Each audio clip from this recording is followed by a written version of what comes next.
प्यारे सज्जनों, सत्संग का अर्थ है सत्य का संग। हमारा मन, वचन और कर्म यदि सत्य के आधार पर संचालित होता है तो हमारा जीवन सत्य से ओतप्रोत हो जाता है। हकीकत में वही सत्संग है। कबीर साहब जी कहते हैं, सत्य सोई जो विनसे नहीं, अर्थात जिसका कभी विनाश नहीं होता। ऐसे त्रैकाल अबाधित तत्व को सत्य कहते हैं। वह अविनाशी तत्व क्या है? वो है परमात्मा। वस्तुतः परमात्मा का संग उच्च कोटि का सत्संग है, किंतु ये सत्संग होना आसान नहीं। इसके पहले हमें साधु संतों का संग करना पड़ता है। वे हमारी वृत्ति को परमात्मा से जोड़ते हैं और परमात्मा को पाने का तरीका बतलाते हैं।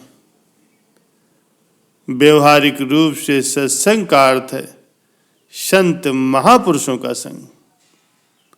यदि हम सत्संग शब्द के भाव को और भी सरल रूप से समझना चाहें तो कहना पड़ेगा कि ऐसा संग जिससे हमारे मन के विचार पवित्र बने, वही सत्संग है।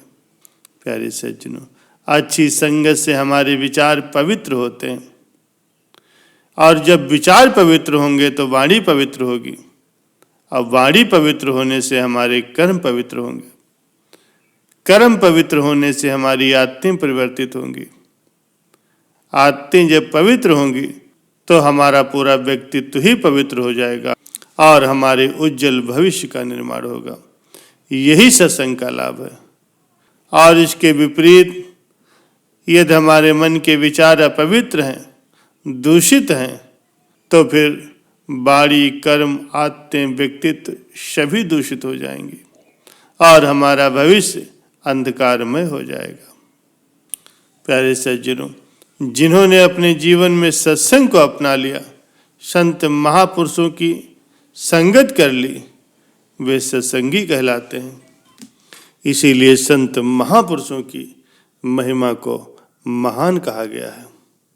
प्यारे सज्जनों, एक बार एक महात्मा जी, जिनका नाम माधव दास जी था, वृंदावन धाम में निवास किया करते थे। एक बार श्री जगन्नाथपुरी को जा रहे थे तो वो नित्य भिक्षा के लिए जाते थे। नारायण हरि भिक्षाम दे कहकर भिक्षा मांगे करते थे। लोग अपना सौभाग्य मानते थे संत को भिक्षा दे करके अपने धन धान्य को धन्य किया करते थे। वहीं एक वृद्धा माता उन्हें कुछ नहीं देती थी, उल्टा गाली देती थी और कहती थी, निठल्ले, तुझसे कुछ किया धरा नहीं होता और निकल आता है, दे दो दे दो दे दो। और महात्मा जी भी बड़े अद्भुत थे। वो उन वृद्ध माता के घर जरूर जाते थे।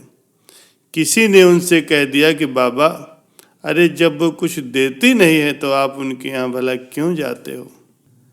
महात्मा जी बोले, अरे वो जो चीज देती है वो कोई नहीं देता, गाली तो देती है, कुछ न कुछ तो देती ही है।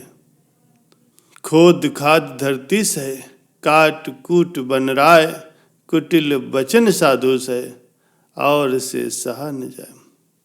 प्यारे सज्जनों, वृद्ध माता के बेटे का विवाह हो गया था।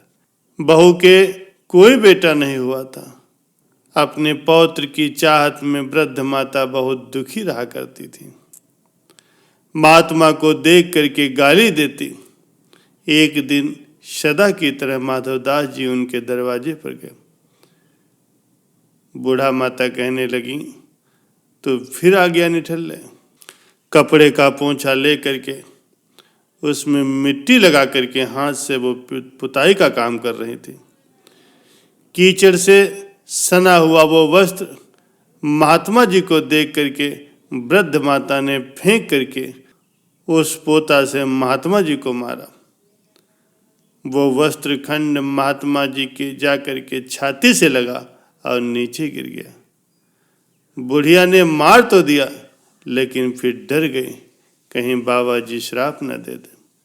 लेकिन महात्मा जी मुस्कुराने लगे और वो कपड़े का वस्त्र खंद उठा करके बोले, चल मैया, तूने कुछ तो दिया, लेकिन अब हम भी बिना दिए नहीं जाएंगे।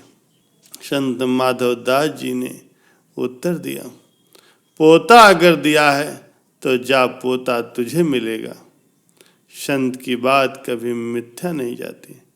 भगवान भी संतों की बात की मर्यादा रखते हैं। भगवान ने संत जी की मर्यादा रखी और उस वृद्ध माता के घर पोता का जन्म हुआ।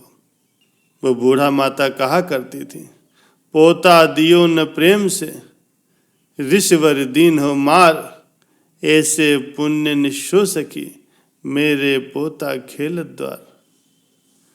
जो मैं ऐसे संत को देती प्रेम प्रसाद, तो घर में शुद्ध उपजते जैसे ध्रुव प्रहलाद।